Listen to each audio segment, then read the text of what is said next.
तो फ्रांस की पत्रिका ने यानी शार्ली एब्दो ने हिंदू देवी देवताओं पर अपमानजनक टिप्पणी की है। 1 मिनट में पूरा अपडेट आपको देते हैं। फ्रांस की पत्रिका शार्ली हेब्डो ने भारत में कोरोना संकट के बढ़ने के बाद हुई ऑक्सीजन की कमी को लेकर हिंदू देवी देवताओं पर टिप्पणी की है। मैगजीन ने टिप्पणी करते हुए लिखा है कि भारत में करोड़ों देवी देवता हैं, लेकिन कोई ऑक्सीजन की कमी पूरी नहीं कर पा रहा। कार्टून में ऑक्सीजन सिलेंडरों के साथ ही बड़ी संख्या में लेटे हुए लोगों को दिखाया गया है। इसके साथ ही शीर्षक में पत्रिका ने लिखा है, भारत में 33 मिलियन देवी देवता है, लेकिन कोई भी ऑक्सीजन बनाने में सक्षम नहीं है। दरअसल पत्रिका ने 33 करोड़ देवी देवताओं के स्थान पर 33 मिलियन लिख दिया है, जिसका मतलब हुआ 3.3 करोड़। हालांकि कार्टून में हिंदू धर्म की मान्यताओं को आधार बनाते हुए स्वास्थ्य सेवाओं की नाकामी पर टिप्पणी की है। भारत में इस तरह कार्टून की भी निंदा की जा रही है। दरअसल भारत में इसे स्वास्थ्य सेवाओं पर टिप्पणी के तौर पर स्वीकार करने की बजाय जानबूझकर हिंदू धर्म का अपमान करना बताया गया है। दिल्ली में ऑक्सीजन और रेमडेसिविर की जमाखोरी के आरोप में यूथ कांग्रेस अध्यक्ष बीवी श्रीनिवास से पूछताछ की गई है। बीजेपी सांसद गौतम गंभीर और आम आदमी पार्टी विधायक दिलीप पांडे से भी पूछताछ की गई। ऑक्सीजन और रेमडेसिविर की जमाखोरी के आरोप में दिल्ली पुलिस ने यूथ कांग्रेस के अध्यक्ष बीवी श्रीनिवास, बीजेपी सांसद गौतम गंभीर और आप विधायक दिलीप पांडे समेत कई नेताओं से पूछताछ की है। दिल्ली हाईकोर्ट ने 4 मई को दायर एक याचिका पर जांच का आदेश दिया था। श्रीनिवास से दिल्ली क्राइम ब्रांच की पूछताछ आज 25 मिनट चली। वहीं कांग्रेस ने इसे मददगारों को परेशान करने की साजिश बताया। राहुल गांधी ने ट्वीट किया, बचाने वाला हमेशा मारने वाले से बड़ा होता है। दिल्ली क्राइम ब्रांच ने बीजेपी सांसद गौतम गंभीर और दिल्ली बीजेपी के प्रवक्ता हरीश खुराना से भी ऑक्सीजन और दवाएं बांटने के स्रोत पूछे। गौतम गंभीर ने ट्वीट करके कहा, विपक्ष बेवजह राजनीतिकरण न करे। दिल्ली पुलिस ने जवाब मांगा, हमने सारी डिटेल्स दे दी है। मैं अपनी क्षमता से दिल्ली और यहाँ के लोगों की सेवा करता रहूंगा। आम आदमी पार्टी के विधायक दिलीप पांडे ने पुलिस पूछताछ पर कहा कि इस तरह की जांच से कोरोना मरीजों की निस्वार्थ सेवा करने वालों का हौसला टूटेगा। और देश में कोरोना की तीसरी वैक्सीन लगाने का काम शुरू हो गया है। कल हैदराबाद में स्पुतनिक वी की पहली डोज लगाई गई है। इस साल 85 करोड़ डोज मिलने का दावा है।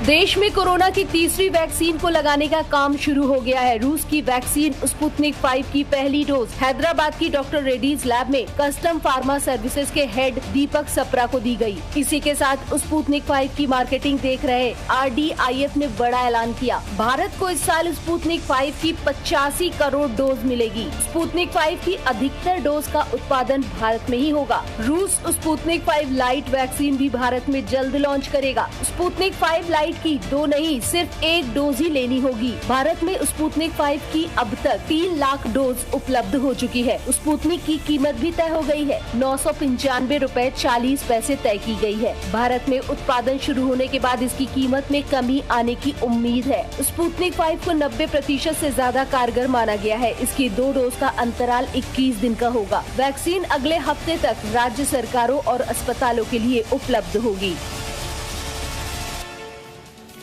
कांग्रेस ने केंद्र पर वैक्सीन की जिम्मेदारी से भागने का आरोप लगाया है। वहीं बीजेपी ने कहा है कि कांग्रेस के फैलाए भ्रम की सजा देश भुगत रहा है। वैक्सीन खरीदने का अधिकार राज्य को देने पर कांग्रेस ने केंद्र सरकार पर हमला किया और जिम्मेदारी से भागने का आरोप लगाया। कांग्रेस सांसद राहुल गांधी ने ट्वीट किया, केंद्र वैक्सीन नीति की समस्या को और बिगाड़ रही है, जो भारत झेल नहीं सकता। वैक्सीन केंद्र को खरीदना चाहिए और वितरण की जिम्मेदारी राज्यों को देनी चाहिए। वहीं बीजेपी ने कहा कि कांग्रेस ने वैक्सीन पर भ्रम फैलाया, जिसकी सजा देश भुगत रहा है। कांग्रेस नेताओं को माफी मांगनी चाहिए। बीजेपी ने ऑक्सीजन की कमी के आरोप पर केजरीवाल सरकार को भी घेरा। आज से 1 हफ्ते की पहले जो परिस्थिति दिल्ली में थी उसको रिपोर्ट में कैद किया है और वो कहते हैं कि एक्सेस सप्लाई दिल्ली में ऑक्सीजन की हो रही थी और हम सप्लाई कर रहे थे। दिल्ली इसको स्टोर नहीं कर पा रही थी। दिल्ली के उप मुख्यमंत्री मनीष सिसोदिया ने कहा था कि दिल्ली में अब ऑक्सीजन की कमी नहीं है। ऑक्सीजन प्लांट्स को लेकर ममता बनर्जी ने प्रधानमंत्री को पत्र लिखा। ममता ने वादा खिलाफी का आरोप लगाया। देश में कोरोना की दूसरी लहर का कहर जारी है। हर दिन कोरोना से होने वाली मौतों का आंकड़ा कम नहीं हो रहा है। राहत की बात यह है कि पिछले 2 दिन से आंकड़ों में कमी आई है, लेकिन अभी भी देश में कई जगहों पर ऑक्सीजन के लिए हाहाकार मचा हुआ है। इसी बीच पश्चिम बंगाल की मुख्यमंत्री ममता बनर्जी ने पीएसए प्लांट को लेकर प्रधानमंत्री नरेंद्र मोदी को एक पत्र लिखा है। पीएसए प्लांट के आवंटन को लेकर ममता बनर्जी ने नाराजगी जाहिर की है। पीएम मोदी को लिखे पत्र में ममता बनर्जी ने कहा है कि हमें बताया गया था कि हमें 70 पीएसए प्लांट दिए जाएंगे, लेकिन अब कहा जा रहा है कि पहले फेज में सिर्फ 4 ही प्लांट जाएंगे और बाकी प्लांट्स को लेकर कोई स्पष्टता नहीं है। ममता बनर्जी ने केंद्र पर पीएसए प्लांट को लेकर फैसला नहीं लेने का आरोप लगाया है, जिसकी वजह से प्लांट स्थापित करने की योजनाओं और क्षमताओं पर बुरा असर पड़ रहा है। पश्चिम बंगाल में कोरोना की दूसरी लहर घातक रूप लेती जा रही है। डॉक्टर हर्षवर्धन आज कोरोना पर 4 राज्यों के स्वास्थ्य मंत्रियों के साथ चर्चा करेंगे।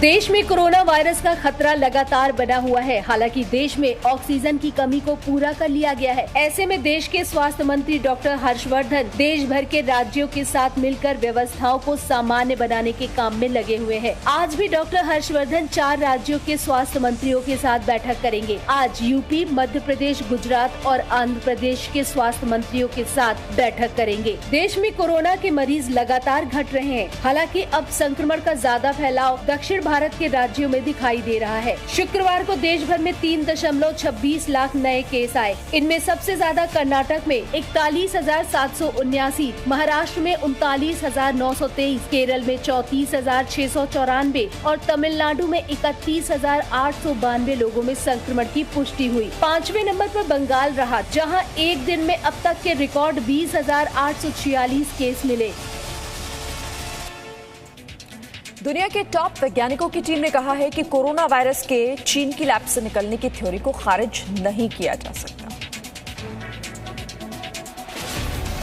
भारत में कोरोना संक्रमण की दूसरी लहर पिछले कई हफ्ते से तबाही मचा रही है। रोजाना 3 लाख से ज्यादा नए मामले मिल रहे हैं।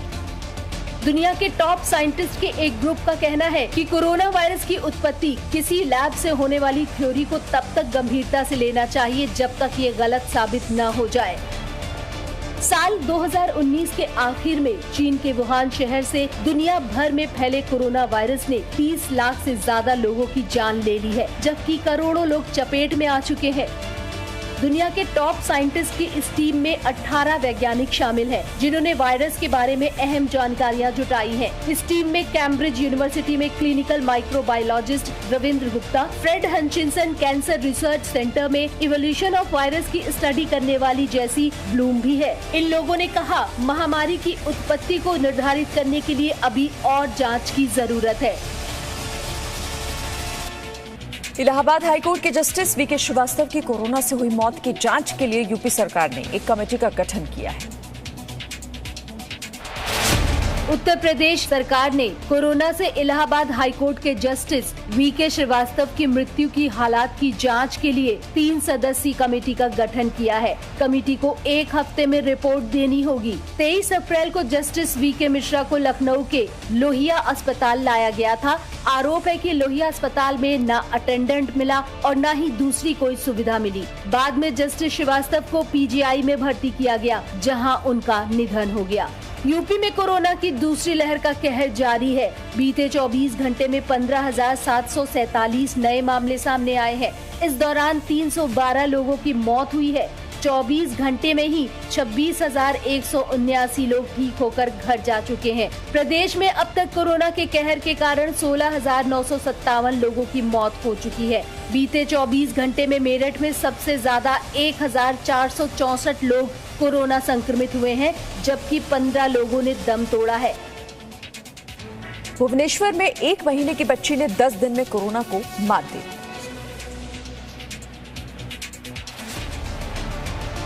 ये तस्वीर ओडिशा की राजधानी भुवनेश्वर के एक अस्पताल की है, जहां एक बच्ची वेंटिलेटर पर है।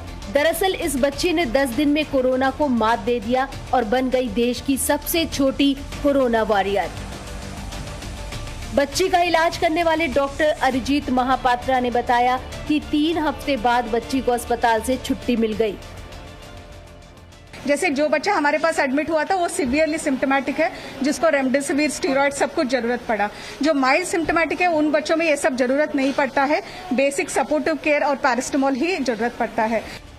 बच्ची को पिछले 25 दिनों से बुखार था। सांस लेने में दिक्कत होने के बाद अस्पताल में भर्ती कराया गया। बच्ची के माता पिता भी कोरोना पॉजिटिव पाए गए थे। ऐसे में बच्ची का इलाज मुश्किल नजर आ रहा था, लेकिन अस्पताल की नर्सों ने कमाल कर दिखाया और बच्ची ने 10 दिन में कोरोना को मात दे दी। यूपी में चित्रकूट जेल हत्याकांड में बड़ी कार्रवाई की गई है। जेल अधीक्षक समेत 5 अधिकारियों को सस्पेंड कर दिया गया। चित्रकूट जेल के बाहर लोगों का हुजूम है, भारी पुलिस भी तैनात है और भीड़ में मारे गए मुख्तार अंसारी के 2 करीबियों का परिवार भी है। पहले जेल में कैदियों के बीच गोली चली, जिसमें मुख्तार गैंग के 2 बदमाश मारे गए। खबर मिलते ही कैदियों का परिवार चित्रकूट जेल पहुंचा और जेल में चली गोलियों को साजिश करार दे दिया। ये पूरी साजिश और प्लानिंग करके यहाँ उनको शिफ्ट किया गया कि ये घटना इनसे यहाँ पर ये इनका काम कराया जाएगा। जेल हत्याकांड में बड़ी कार्रवाई की गई है। चित्रकूट जेल के जेलर और जेल अधीक्षक को निलंबित कर दिया गया है और सीएम योगी आदित्यनाथ ने जेल कांड की 6 घंटे में रिपोर्ट मांगी है। सीएम ने मामले की जांच के लिए एक कमेटी बनाई है। वहीं कैदियों की हत्या पर सियासत भी गरमाने लगी है। 16 मई को पूर्व मध्य सागर में तूफान की चेतावनी जारी की गई है। केरल में येलो और लक्षद्वीप में ऑरेंज अलर्ट जारी किया गया है। मौसम विभाग ने 16 मई को पूर्व मध्य सागर में तूफान की चेतावनी जारी की है, जिसके बाद केरल में येलो अलर्ट और लक्षद्वीप में ऑरेंज अलर्ट जारी कर दिया गया है। आपदा प्रबंधन विभाग ने मछुआरों के समुद्र में जाने पर पाबंदी लगा दी है। अरब सागर में मछली पकड़ने गए मछुआरों की वापसी को देखने के लिए कोस्ट गार्ड के विमानों ने कल समुद्र के ऊपर उड़ान भी भरी। तूफान से पहले केरल में पिछले 2 दिनों से तेज हवाओं के साथ बारिश हो रही है। कोच्चि में समंदर किनारे के घरों में और सड़कों पर पानी भर गया है, जिससे लोगों को काफी परेशानी हो रही है। तूफान के खतरे को देखते हुए एनडीआरएफ की 24 टीमों को तैनात कर दिया गया है, जबकि 29 टीमों को केरल, तमिलनाडु, कर्नाटक, गुजरात और महाराष्ट्र में अलर्ट रहने के लिए कहा गया है। इस बीच मौसम विभाग ने इस साल केरल में मानसून के 1 दिन पहले आने की संभावना जताई है। और पश्चिम बंगाल के राज्यपाल जगदीप धनखड़ आज नंदीग्राम का दौरा करेंगे। पश्चिम बंगाल के राज्यपाल जगदीप धनखड़ आज नंदीग्राम का दौरा करेंगे और चुनाव के बाद के हालात का जायजा लेंगे। राज्यपाल जानकी नाथ मंदिर में पूजा भी करेंगे। इससे पहले कल जगदीप धनखड़ ने कूच बिहार से बीजेपी सांसद नीतीश प्रामाणिक के साथ असम के धुबरी जिले के गनपगली कैंप का दौरा किया। राज्यपाल ने बंगाल में चुनाव नतीजों के बाद हुई हिंसा के पीड़ितों से भी मुलाकात की। पीड़ित परिवारों ने राज्य में राष्ट्रपति शासन लगाने की मांग की। राज्यपाल ने शीतलकुची में हुई हिंसा के लिए ममता को घेरते हुए कहा कि जब पूरा राज्य जल रहा है तो क्या उन्हें कुछ भी नहीं दिखाई दे रहा है। मैं काफी परेशानी में हूं, कारण पूरे प्रांत में मुख्यमंत्री ने बलात्कार, हत्या, आर्सन, लूट, लोगों का घर छोड़ना, लोगों पर अत्याचार होना, एक पार्टी के कैंडिडेट के ऊपर आक्रमण, क्या वो कहीं गई? Presenting B News app, available on Google Play and App Store. Download it now.